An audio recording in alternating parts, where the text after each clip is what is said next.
லாஸ்ட்டாக பெய்த மழைக்கு வந்துட்டு கார்டனில் தண்ணி நிற்க ஆரம்பிச்சிடுச்சு. தண்ணி தேங்கி நின்றுட்டு இருந்தனால பயத்தில் நான் வந்துட்டு அங்கே இருந்த அந்த காவத்து கிழங்கு வந்துட்டு ஹார்வெஸ்ட் பண்ணிட்டேன் இன்றைக்கி.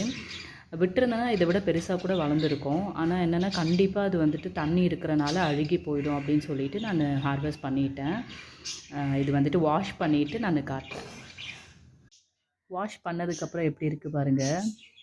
இது வந்துட்டு வைக்கும்போது சின்ன வெங்காயத்தோட சைஸில் தான் வந்துட்டு அம்மா வச்சாங்க. இப்போ பாருங்கள் இந்த அளவு வளர்ந்துருக்கு.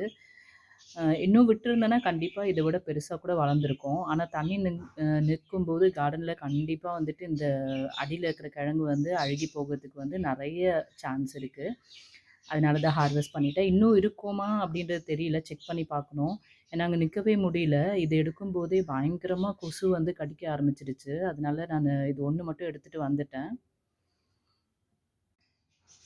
இனி வந்துட்டு ஜான்லேருந்து தான் மறுபடியும் வந்து கார்டனிங் வந்து ஸ்டார்ட் பண்ணோம். கீழே வந்துட்டு என்ன தான் நம்ம வந்துட்டு தலைகீழ நின்று ரெடி பண்ணால் கூட பெரிய ஒரு கார்டன் இருக்குது கீழே. ஆனால் என்ன விஷயம் அப்படின்னா நவம்பர் டிசம்பர் டைமில் வந்துட்டு பயங்கரமாக டேமேஜ் ஆகிடுது.